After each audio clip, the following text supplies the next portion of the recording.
ST Courier Private Limited, Domestic International Cargo. உங்கள் இல்லம் தேடி வந்து கொரியர் புக்கிங் டெலிவரி செய்து தரப்படும். முற்றிலுமாக ஜிஎஸ்டியிலிருந்து விலக்களிக்கப்பட்டிருக்கிறது. ஆக்சிஜன் போன்ற பொருட்கள், மருந்துகள் எல்லாரும் ஜிஎஸ்டி குறைக்கப்பட்டிருக்கிறது. கார்கள் கூட 2 வீலர் 3 வீலர் எல்லாமே குறைக்கப்பட்டிருக்கிறது. ஏர் கண்டிஷன் போன்றவை கூட குறைக்கப்பட்டிருக்கிறது. ஆக மக்களின் வாழ்வாதாரம் குறைந்த விலையில் வசதி படைத்ததாக இருப்பதற்கு நமது பாரத பிரதமர் மிகப்பெரிய பொருளாதார புரட்சியை ஏற்படுத்தி இருக்கிறார்கள். நான் இந்த இண்டி கூட்டணிக்கு ஒன்று சொல்லிக்கொள்கிறேன். எல்லாரும் சேர்ந்து திருப்பூரில் கூடி ட்ரம்ப்பை பாராட்டி என்னமோ ட்ரம்ப் நேராக போய் இப்போ அண்ணன் ஸ்டாலின் வந்து நேராக ட்ரம்ப்கிட்ட தான் போயிருக்கணும், ஜெர்மனிலாம் போயிருக்க வேண்டாம். ஏன்னா இவங்க தானே அப்படியே ஏதோ போய் எல்லா புரட்சியும் ஏற்படுத்துகிற மாதிரி. அதில் வேறு ராசா மாதிரி உள்ளவங்க சொல்கிறாங்க, மோடி அவர்கள் தொலைபேசியில் தொடர்பு கொண்டு ட்ரம்ப்பை போட சொன்னாராம். வெக்கமா இல்லை உங்களுக்கு அது மாதிரி பேசுறதுக்கு? ஜிஎஸ்டி குறைக்கப்பட்டு சாமானிய மக்கள் கூட ஆரோக்கியமாகவும் வசதியாகவும் வாழ்வதற்கு வழிவகை செய்யப்பட்டிருக்கிறது.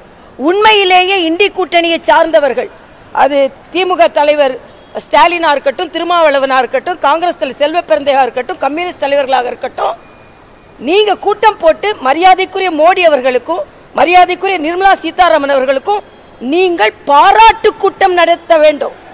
மரியாதைக்குரிய பாரத பிரதமருக்கு குறிப்பாக நீங்கள் பாராட்டு கூட்டம் நடத்த வேண்டும். ஏதோ எதிர்த்து பேசுகிற ஒரு நாடு பொருளாதார பிரச்சனையில் இருக்கும் பொழுது பிரதமரோடு கூட இருக்கிறோன்னு இல்லாமல் கண்ட மாடி பேசுனீங்கல்ல. ஆனால் இன்னைக்கு இந்த நாடு எல்லா விதத்திலும் முன்னேறுவதற்கான எல்லா ஏற்பாடையும் மரியாதைக்குரிய மோடி அவர்கள் செய்திருக்கிறார்கள். அதனால கண்டன கூட்டம் போடுறீங்கல்ல, அதே மாதிரி கூட்டம் போட்டு மக்கள் மீது உண்மையிலேயே அக்கறை உள்ள கட்சிகளாக நீங்கள் இருந்தீர்கள் என்றால் பாராட்டு கூட்டம் நடத்த வேண்டும். அப்பதான் நீங்க மக்களுக்கு ஆதரவாக இருக்கிறீர்கள் என்பதை மக்கள் புரிந்து கொள்வார்கள். அதனால ஒரு கட்சி என்றால் எதற்கு, ஒரு கூட்டணி என்றால் எதற்கு? மக்களுக்காக. ஆக மக்களுக்காக நல்லது நடக்கும் பொழுது அனைவரும் சேர்ந்து மரியாதைக்குரிய பாரத பிரதமரை பாராட்டுவோம். இன்னொன்று, இதுவரைக்கும் இராணுவ தளவாடங்கள் ஏற்றுமதி 700 கோடிக்கு தான் இருந்தது உச்சபட்சமாக. ஆனால் இந்த ஆண்டு மரியாதைக்குரிய மோடி அவர்களின் முயற்சியினால் நம்ம கப்பல், அதாவது உங்களுக்கு உதயநிதி தான் தெரியும், ஆனால் போர்க்கப்பல் உதயகிரின்னு தெரியுமா? இந்தியாவிலேயே தயாரிக்கப்பட்ட உதயகிரி இன்னைக்கு கப்பல் உதயகிரி உலகத்தில் யாரும் ப்ரொடியூஸ் பண்ணாத அளவிற்கு பலம் வாய்ந்த கப்பல் ஒன்று அறிமுகப்படுத்தப்பட்டிருக்கிறது. ஆக 700 கோடிக்காக இருந்த இந்திய இராணுவ தளவாடங்களின் ஏற்றுமதி இந்தியாவிலிருந்து 24,000 கோடிக்கு அதிகரித்திருக்கிறது. இதெல்லாம் புரிந்து கொள்ளுங்கள், இதையெல்லாம் மக்களுக்கு எடுத்து செல்லுங்கள். ஆக இன்றைக்கு மரியாதைக்குரிய பாரத பிரதமர் மக்களோடு பலமாக நிற்கிறார், மக்களுக்காக நிற்கிறார். அவரோடு அவர் கட்சியில் இருக்கிறோம் என்று நாங்கள் பெருமைப்படுகிறோம். அதனால இன்று மிகவும் மகிழ்ச்சியாக நான் டெல்லியிலிருந்து வந்திருக்கிறேன். அதைத்தான் நான் சொன்னேன். அதாவது திமுக தலைவர் தமிழக முதலமைச்சர் ஸ்டாலின், அண்ணன் ஸ்டாலின் அவர்கள் இங்கே தான் வீடியோ போட்டுட்டு இருக்காருன்னு நினைச்சோம். வெளிநாடுக்கு போய் வீடியோ தான் போட்டுக்கிட்டு இருக்காரு. அந்த வீடியோவில் என்ன சொல்லியிருக்கிறாருன்னா, சமூக நீதி பாதுகாக்கப்படுகிறதா, நாளைக்கு பெரியார் படத்தை திறக்க போகிறாரா. இதானா? படம் திறக்கிறது இருக்கட்டும், ஆனால் ஒரு பட்டியலின சகோதரரை நீங்கள் காலில் விழ வைக்கிறீங்க. வேங்கை வயலுக்கு இன்னும் நமக்கு முடிவு கிடைக்கல.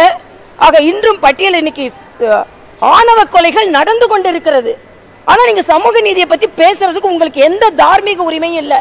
அதே மாதிரி பெண்கள் விடியல் பயணத்துக்கு போறாங்களாம், குழியில விழுந்து செத்துக்கிட்டு இருக்காங்க, குழியில விழுந்து சாவுறாங்க பெண்கள். ஆக நீங்க வந்து கரண்ட் அடிச்சு செத்து இருக்காங்க வரலட்சுமி. ஆக இன்னைக்கு விடியல் பயணத்தை போடுறேன்னு வெளிநாட்டுல இருந்து நீங்க வீடியோ போட்டுட்டு இருக்கீங்க.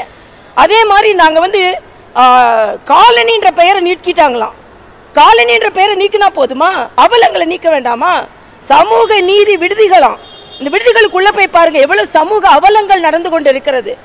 அதனால சும்மா நீங்க வீடியோ போட்டு நீங்க எல்லாம் இனிமே டிராமா போடுறத மக்கள் நிச்சயமாக நம்ப மாட்டார்கள். மரியாதைக்குரிய மோடி அவர்களை போல உண்மையை பேசுங்கள், உண்மையாக நடந்து கொள்ளுங்கள். இனிமே இந்த வீடியோ போடுறது, வெளிநாட்டுக்கு போறது, சும்மா பொய் சொல்றது, இதெல்லாம் மக்கள் இனிமேல் நம்ப மாட்டாங்க.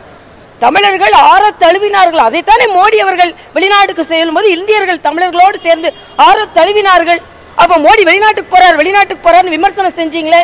இன்னைக்கு உங்க ஒரு மாநிலத்துக்கு இத்தனை, நம்ம மாநிலத்துக்கு நம் முதலமைச்சர் போய் நம்ம மாநிலத்துக்கு முதலீடு வந்தா எங்களை விட மகிழ்ச்சியானவர்கள் வேறு யாரும் இருக்க முடியாது. ஆனா எப்படி வருது?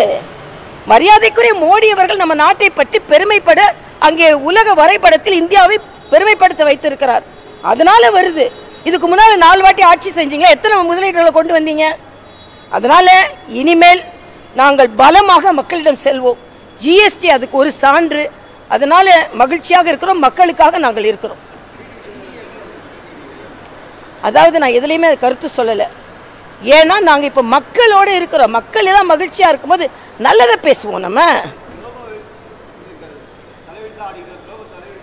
இல்லை, இப்போ மக்கள் வந்து ஜிஎஸ்டி குறைப்பினால மகிழ்ச்சியாக ஆடிக்கொண்டிருக்கிறார்கள். அதை நம்ம முதல் பார்ப்போம். நன்றி தம்பிங்களா. ST courier private limited domestic international cargo உங்கள் இல்லம் தேடி வந்து கொரியர் புக்கிங் டெலிவரி செய்து தரப்படும். என்றும் உங்களுடன் மை இந்தியா. முக்கிய செய்திகளை உடனுக்குடன் தெரிந்து கொள்ள சப்ஸ்கிரைப் பண்ணுங்க, பெல் பட்டனை பிரஸ் பண்ணுங்க. என்றும் உங்களுடன் மை இந்தியா.